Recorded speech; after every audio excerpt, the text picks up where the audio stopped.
Hola, ¿qué tal? Vamos a ver el siguiente tema de antibióticos, que es glucopéptidos, ¿ok? Bueno, los glucopéptidos toman importancia creciente a partir de que pues, hubo un aumento en las infecciones producidas por Staphylococcus coagulasa positivos, específicamente Staphylococcus aureus, ¿vale? Y también coagulasa negativos como Staphylococcus epidermidis, saprofíticos, hominis, etc. Y bueno, estos últimos poco sensibles a otros antibióticos. Y además por el incremento de resistencias, especialmente de Staphylococcus aureus a la meticilina o a la dicloxacilina. Bueno, sin embargo, el porcentaje de cepas sensibles a la dicloxacilina es todavía alto en medio rural, ¿ok? Medio rural, puesto que en lo que es un medio urbano y sobre todo a nivel hospitalario hay mucha resistencia por Staphylococcus aureus, ¿ok? Entonces de ahí es la importancia que hay que identificar a las cepas para poder tratar adecuadamente dicha infección.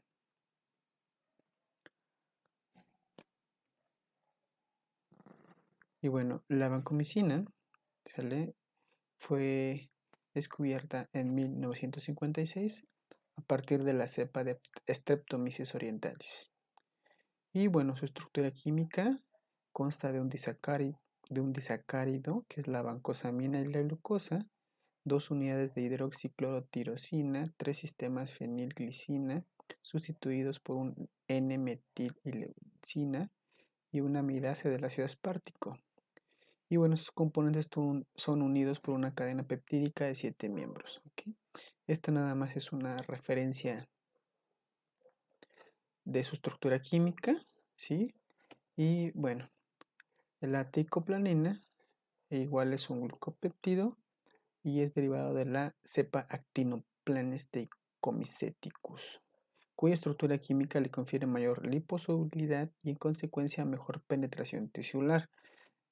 ¿Ok? Entonces, aquí observamos la estructura química de la vancomicina y de la teicoplanina. Vean, ¿sale? Que es una molécula grande. Cuando veamos la estructura química de las sulfas, vamos a ver que la sulfa es una estructura química pequeña, ¿sale? Es un anillo bencénico nada más, pero vean aquí la estructura química de la vancomicina y la teicoplanina. La teicoplanina es más liposoluble, pero bueno, esa es la estructura química, nada más de referencia para que tengamos una idea de la molécula que representa cada una de estas, ¿sí? Y además de que pues, van a ser nefrotóxicas esas moléculas, ¿ok? Y bueno, una característica precisamente es de que no se va a absorber a nivel gastrointestinal, por lo tanto no va a haber disponibilidad por vía oral. Sin embargo, la vamos a utilizar por vía oral en caso de una infección, ¿sale? Una colitis pseudomembranosa. La vancomicina la podemos utilizar por vía oral, ¿sale? Va a actuar a nivel de la luz, no se va a absorber, es una molécula compleja, pero lo vamos a poder administrar por vía parenteral. Y bueno, dentro del mecanismo de acción van a inhibir la síntesis del peptidoglucano actuando en un paso metabólico diferente y previo al de los beta-lactámicos. Esto pues también le va a conferir, al igual que los propios beta-lactámicos, un efecto sinérgico junto con los aminoglucósidos. Van a inhibir la síntesis del peptidoglucano actuando un paso metabólico diferente y previo a los lactámicos. Alteran además la permeabilidad de la membrana citoplasmática e inhiben la síntesis de ARN. O sea, esa es la ventaja que tienen los glucopéptidos, aparte de inhibir la síntesis bacteriana, la síntesis de la pared bacteriana también inhiben la síntesis de ARN. Y bueno, tiene un efecto bactericida lento, es decir, tiempo dependiente, a diferencia de los aminoglucósidos, que ya comentábamos que su efecto bactericida era concentración dependiente. ¿Ok? Entonces, ojo con esa característica. Y bueno, sobre todo en la población sensible en la fase de replicación activa. Eso es muy importante. Y bueno, aquí tenemos una imagen donde pues vamos a tener una división de los niveles de la bacteria. Aquí tenemos a nivel citoplasmático, a nivel de la membrana citoplasmática y a nivel de la pared celular. ¿Okay? A nivel de la pared, aquí tenemos donde van a actuar los beta-lactámicos, ¿sale? Es en donde actúa la transpeptidasa o la PBP, la proteína fijadora de penicilinas, en el último paso en la unión de los glucopéptidos. Y la vancomicina va a actuar aquí a nivel de la membrana citoplasmática, ¿ok? En este remanente de alanina, que es precisamente donde posteriormente va a actuar la transpeptidasa, que va a eliminar un de alanina para que se puedan unir los glucopéptidos. Por lo tanto, la transpeptidasa, cuando los betalactámicos la inhiben, pues no se puede llevar a cabo este paso. Igual aquí, ¿sale? La vancomicina se va a unir en este de alanina y va a impedir esa formación o esa acción posteriormente a nivel de la pared de la transpeptidasa. Entonces, de esa manera se va a evitar la formación de la pared. ¿Okay? Y más anterior, a nivel del citoplasma, tenemos otro fármaco como lo es la fosfomicina, que va a inhibir la piruviltransferasa. ¿Sí? Ese es otro fármaco que también forma parte de nuestro arsenal de antibióticos, que es importante que lo conozcan, aunque no sea en el programa, pero bueno, se utiliza sobre todo para infección de vías urinarias y pues es efectivo. ¿Okay? Y la cicloserina, que actúa igual aquí a nivel de la línea de la lanina, pero igual sigue siendo a nivel citoplasmático. ¿Ok? Entonces, es importante reconocer a qué nivel actúan nuestros antibióticos, sobre todo porque el antibiótico viene hacia adentro de la bacteria. Entonces, tiene que atravesar la pared, tiene que atravesar la membrana, ¿sí? Para que se pueda encontrar en su sitio de acción. Bueno, dentro de las indicaciones terapéuticas, principalmente son infecciones por gram positivos, aerobios y anaerobios. Son sensibles, Streptococcus. Y bueno, en caso del enterococo, se requiere concentraciones altas o, en su caso, una asociación con un aminoglucósido, como ya lo hemos mencionado anteriormente en el caso de los betalactámicos igual. ¿Vale? Un betalactámico junto con un aminoglucósido puede tener un espectro contra enterococos. Su actividad abarca Clostridium, incluido Clostridium difficile, Bacillus anthracis, Actinomyces y Corynebacterium diphtheria. Y bueno, aquí tenemos una tabla de la actividad antibacteriana de los glucopéptidos. Tenemos tanto a la vancomicina como a la teicoplanina. Y bueno, los estreptococos del grupo A, B, C y G pues son sensibles tanto a la vanco como a la teicoplanina. Streptococcus pneumoniae también son sensibles tanto a la vanco como a la teicoplanina. Enterococcus fecalis son sensibles, ¿sale? Aunque Enterococcus faecium pues puede ser sensibles siempre y cuando se asocie con un aminoglucósido. Y bueno, aquí es nuestro principal agente, ¿sí? Terapéutico contra infecciones contra Staphylococcus aureus. Y bueno, aunque aquí nos marca cepas sensibles y cepas resistentes a meticilina, obviamente si tenemos una cepa sensible a, meticilina, pues no vamos a utilizar estos fármacos como primera elección, ¿vale? Podemos utilizar pues la propia penicilina isoxazólica, podemos utilizar un macrólido, una cefalosporina, una quinolona. Entonces, ¿sí? Solamente si es resistente a meticilina, bueno, ya tenemos una opción de utilizar la vancomicina, ¿ok? Ojo con esto, el espectro obviamente abarca tanto sensibles como resistentes a meticilina.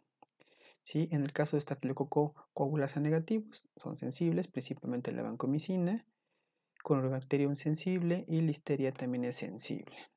¿Okay? Y bueno, como mencionábamos, Clostridium difficile, la vancomicina va a ser nuestro medicamento de elección junto con el metronidazol en el caso de colitis pseudomembranosa.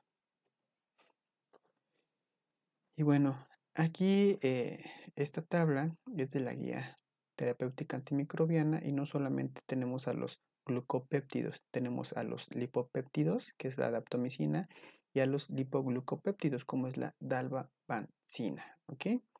Nada más para mencionar, acuérdense que esto es la concentración inhibitoria en miligramos por litro. Y bueno, ya mencionamos Staphylococcus aureus, ¿sale? El estafilococo polasa negativo, Piógenes, Pneumoniae, Agaliacti, ¿sí? Entonces aquí tenemos enterococos resistentes, ¿sale? Van B y Van A. Los tipo Van A son resistentes tanto a vancomicina como a teicoplanina, ¿sí? Y los Van B son resistentes a vancomicina. Aquí se puede observar la concentración inhibitoria para la vancomicina es mayor a 16 y para la teicoplanina es menor o igual a 2, entonces nada más es resistente a vancomicina. ¿Ok? Entonces es una característica de esos tipos de enterococos. Pero en el caso de una infección grave por un enterococo, casi siempre se opta por una combinación de antibióticos o por un esquema más completo y no solamente un solo antibiótico. En el caso de bacilos gram negativos, tenemos buena sensibilidad contra Clostridium, Listeria, Bacillus, Corynebacterium, Propionibacterium. Y bueno, Lactobacillus no va a tener sensibilidad, son resistentes tanto a vanco como a teicoplanina. ¿Sale? Y Actinomyces tenemos actividad contra Actinomyces. La resistencia es muy importante este aspecto porque, bueno, desde su introducción, después de que se descubrieran las penicilinas hidroxazólicas para atacar a Staphylococcus aureus, que ya era productor de penicilinasas, es decir, la penicilina no le hacía nada, se desarrolló esas penicilinas isoxazólicas o penicilinas antiestafilocócicas. Entonces fue un gran paso. Sin embargo, una vez que se produjeron esas penicilinas antiestafilocócicas, también se desarrolló la resistencia. Posteriormente se empieza a utilizar la vancomicina con muy buenos resultados, muy buena actividad contra esas cepas de Staphylococcus aureus meticinos resistentes, pero se empiezan a descubrir cepas resistentes, ¿sale? Resistentes. Y bueno, esta resistencia principalmente se debe a la producción de enzimas que modifican la terminal de alanina, que es donde actúa la vancomicina, ¿sí? Entonces, de esta manera, empieza a crearse la resistencia. Y bueno, en 1996 se describe la primera cepa de Staphylococcus aureus con sensibilidad disminuida a la vancomicina, 8 microgramos por mililitro, cuando las cepas consideradas sensibles eran aquellas que tenían una concentración inhibitoria menor a 2 microgramos por mililitro. Y bueno, ya las cepas altamente resistentes son aquellas que requieren hasta 32 microgramos por mililitro, ¿sí? Entonces, actualmente tenemos cepas altamente resistentes, ¿ok? Eso es indudable, sobre todo a nivel intrahospitalario, ¿sí? Hay infecciones por Staphylococcus aureus meticino resistente con una concentración inhibitoria obviamente mayor a 32 microgramos por mililitro. Y bueno, una característica de esta resistencia es de que ocasionalmente en una misma colonia de estafilococos se pueden aislar tanto bacterias muy sensibles como bacterias con menor sensibilidad. Y bueno, eso es un fenómeno que se puede presentar y se llama heteroresistencia. Y bueno, esto clínicamente se va a traducir en la necesidad de alcanzar concentraciones mayores en el lugar de la infección. Eso es muy importante. Si hay esta heteroresistencia, pues tenemos que alcanzar a esas cepas con menor sensibilidad, por lo tanto necesitamos más concentración. Y otra característica es la resistencia cruzada, ¿sí? Porque hay cepas de estafilococos coagulasa negativos que son resistentes a teicoplanina, pero son sensibles a vancomicina. Mientras que en el caso de enterococos puede haber una resistencia adquirida a vancomicina, ¿sí? Y estos suelen ser resistentes a teicoplanin. Entonces son características que se pueden presentar en distintas cepas. Tanto puede ser cruzada, como en el caso de enterococos, o no, como en el caso de los estafilococos coagulasa negativos. Dentro de los efectos secundarios, pues bueno, flebitis hasta en un 10%, hipersensibilidad que nos puede llevar con fiebre, escalofríos, exantema, eosinofilia hasta en un 3%. Y bueno, dentro de las características de administración es importante saber que la vancomicina se debe administrar por vía intravenosa y de manera lenta, ¿ok? Puesto que nos puede producir un síndrome denominado síndrome del hombre rojo. Es importante también mencionar que es ototóxica y nefrotóxica. Ya mencionamos que hay sinergismo con los aminoglucósidos y acuérdense que los aminoglucósidos también son ototóxicos y nefrotóxicos. Entonces se potencializa, ¿ok? No solamente hay sinergismo, sino hay potencia de la misma toxicidad. Entonces hay que valorar adecuadamente la gravedad del paciente y acuérdense, siempre en la administración debemos considerar el riesgo-beneficio. Y bueno, en el caso de la vancomicina por vía oral, como les mencionaba previamente, en el caso de colitis pseudomembranosa por Clostridium difficile, sí está indicada. ¿Ok? La teicoplanin tiene un poco menor ototoxicidad, pero sigue siendo nefrotóxica. Y bueno, durante la perfusión de vancomicina, sobre todo si se hace de forma rápida, puede aparecer una erupción pruriginosa que suele empezar en cuello y parte del tronco. ¿Sí? Lo que les mencionaba, el síndrome del hombre rojo. Y bueno, a veces se puede acompañar de hipotensión, ¿sí? Y excepcionalmente un paro cardíaco, sobre todo en aquellas personas con predisposición a un evento cardíaco. Esto me puede llevar a que se desencadene y pues el paciente termine en paro cardíaco. Otros efectos secundarios pues es la leucopenia, la eosinofilia, la trombocitopenia, ¿ok? Y bueno, la leucopenia, una característica es que es dosis dependiente. A mayor dosis, mayor leucopenia. Y bueno, es reversible, es decir, una vez que se retira la administración, pues revierte la leucopenia. No así la trombocitopenia, que esa es de etiología inmune, ¿ok? Es decir, se puede presentar con dosis pequeñas y esto me puede llevar a una trombocitopenia pues severa. ¿De qué va a depender la severidad de la trombocitopenia? Pues de la actividad inmunológica. Entonces, pues hay que checar los niveles o la cuantificación de las plaquetas. Ya mencionaba previamente, no hay absorción por vía oral, no se debe administrar por una infección sistémica, solamente en el caso de colitis pseudomembranosa se utiliza por vía oral. Y bueno, la única vía de administración válida en infecciones sistémicas, pues obviamente va a ser la intravenosa. No se les ocurra intramuscular porque es muy dolorosa, ¿ok? Demasiado dolorosa. Y lo que les comentaba, la oral se utiliza excepcionalmente en diarreas producidas por bacterias sensibles, sobre todo Staphylococcus aureus y Clostridium difficile. Tiene una proteínas que va del 10 al 50%, alcanza concentraciones terapéuticas en líquidos acítico, pericárdico, pleural, sinovial, así como en diferentes órganos como riñón, hígado, corazón, etc. Entonces esto nos indica que es un medicamento con un buen volumen de distribución. Sus concentraciones en el exudado de absceso son similares a las plasmáticas, pero en el humor acuoso y la bilis son muy bajas. ¿Ok? Entonces, chequen este dato porque más adelante cuando veamos cloranfenicol, vamos a ver por qué todavía el cloranfenicol por ahí sigue rescatando su existencia, sobre todo en infecciones a este nivel, en humor acuoso. ¿Ok? Entonces, aunque alcanza buenas concentraciones en otros sitios, en humor acuoso y bilis son muy bajas. ¿Ok?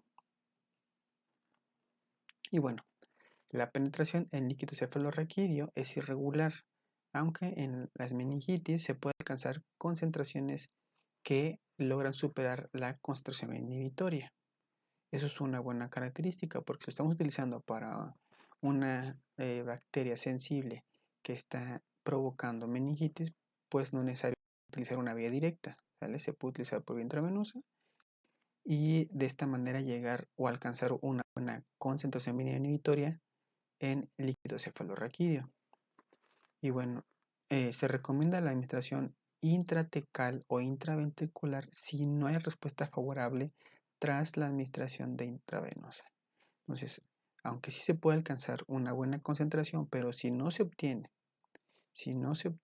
una respuesta favorable, pues hay que utilizar una vía directa, ¿ok?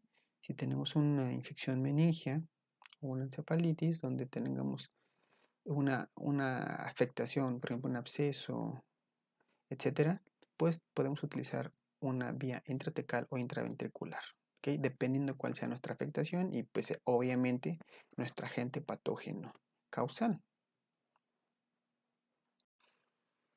Y bueno, dentro de la excreción se va a eliminar principalmente por filtración glomerular.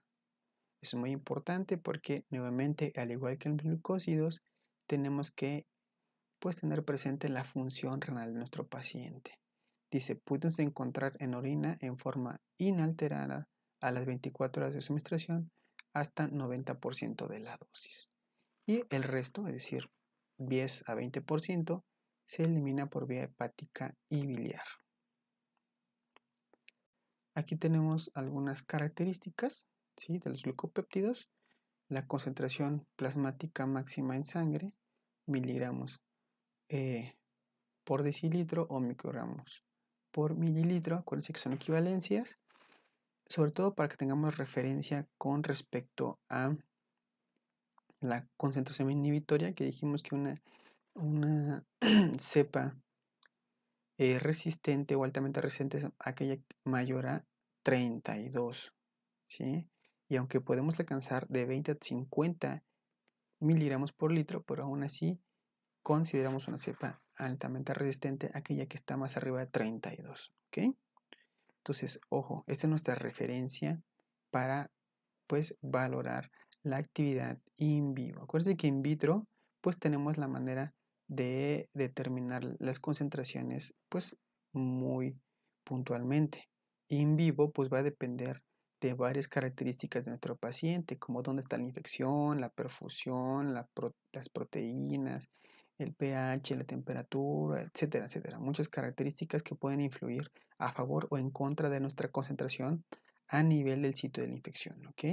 Y bueno, con respecto a la sensibilidad plasmática, pues podemos ver qué tanto se alarga en el caso de pacientes con insuficiencia renal grave. En el caso de la vancomicina, en una persona con función renal normal, pues va de 4 a 8 horas. Y sin embargo, con una persona con insuficiencia renal grave, puede ir de 44 hasta 400 horas la sensibilidad plasmática.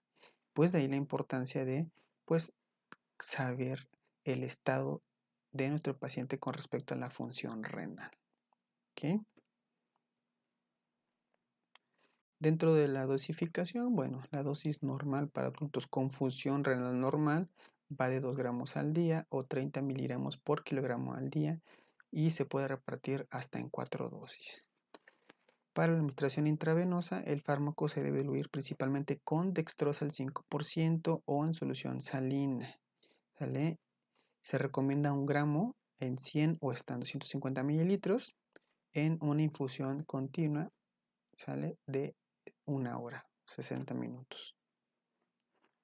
Y bueno, con eso terminamos con glucopéptidos y como siempre los dejo con esta reflexión. No importa que el camino esté trazado, si es de subida o bajada, quien decide caminarlo eres tú y lo importante es saber a dónde vas. El agua es blanda, pero su constancia perfora la roca. Solo requiere tiempo. Y bueno, aquí agregaría paciencia. ¿Sale? Nos estamos viendo en el próximo tema. Por favor, suscríbanse al canal para que pues estén pendientes de los nuevos temas que voy a subir algunos fuera del programa de farmacología, pero que también son importantes en el caso de medicina. Nos vemos en el próximo tema. Bye.